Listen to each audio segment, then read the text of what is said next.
There's two Nicks. Okay, the title alone sounds confusing, and honestly, the movie is kind of two, but in a fun way. Hey everyone, welcome back to the Movie Buddy. I'm your host, Josh Blumenkrantz. Today I'm reviewing Mike and Nick and Alice. Crazy title. This is a chaotic, character-driven, time-travel gangster comedy. The film follows Vince Vaughn trying to save Mike, played by James Marsden, who earlier in the day was killed by a cannibal. With a broken time machine, this is their only chance to stop a group of gangsters from killing Mike and Alice.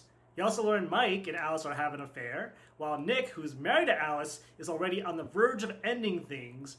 Future Nick has to work with his past self to try and fix everything. Vince Vaughn, he is amazing. Talk about a comedy legend. He's not playing one, but two characters, and they both are slightly different because you got the future Nick and you got the past Nick, and they both hate Mike, for like cheating on them with Alice, but Mike is like their friend, so like they gotta go and save him, because he got murdered earlier in the day. So this is like a very nonchalant buddy comedy gangster movie. It's really, really funny.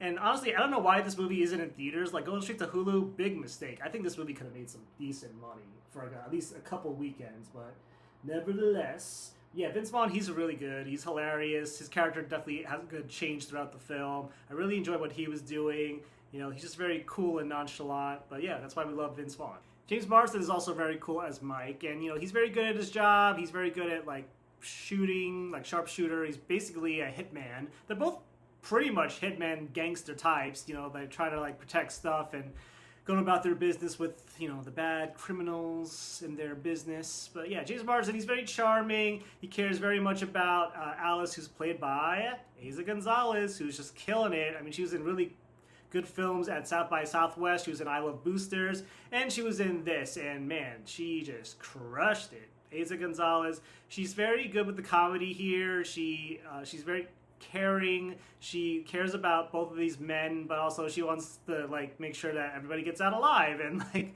she kind of goes along with the crazy shenanigans, and it's kind of fun to watch her in that mode. So I love seeing Eiza in this mode of comedy. I want to see her do more of this work. Jimmy Tatro is also hilarious. You saw him in Scream 7 earlier getting brutally murdered, but he plays Jimmy Boy. He's one of the gangster's sons, and he just wants to prove his dad well and try to kill as many of these guys as humanly possible. He's like such a gangster. And then also Emily Hampshire is like this crooked cop who kind of has a secret thing going on with Vince Vaughn's character. So there's some really cool supporting roles in this too.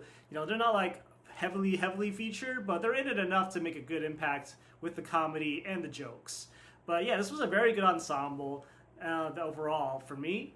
And what else? What really didn't work, honestly, is just this movie could definitely feel a little bit all over the place. Not like a hot tub time machine kind of debacle, but I don't know. Just with the whole time travel element, it's like, okay, how did this happen? Why, is this happening? Where's the signs of it all? You kind of have that hinted at in the beginning, but that gets executed literally very quickly. So then it's like, okay, so this is like a one-shot deal because there's no more time machines, right?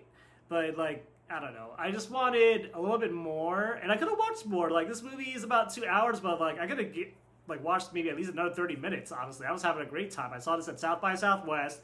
The crowd was really eating it up, and it was just good times all overall. I really loved this movie.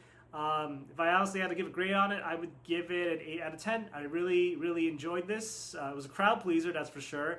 It's a shame, again, that it's going on Hulu. Would have been really good in a movie theater. See this with a crowd if it's possible for you, but it probably isn't. And those are my thoughts on Mike and Nick and Alice.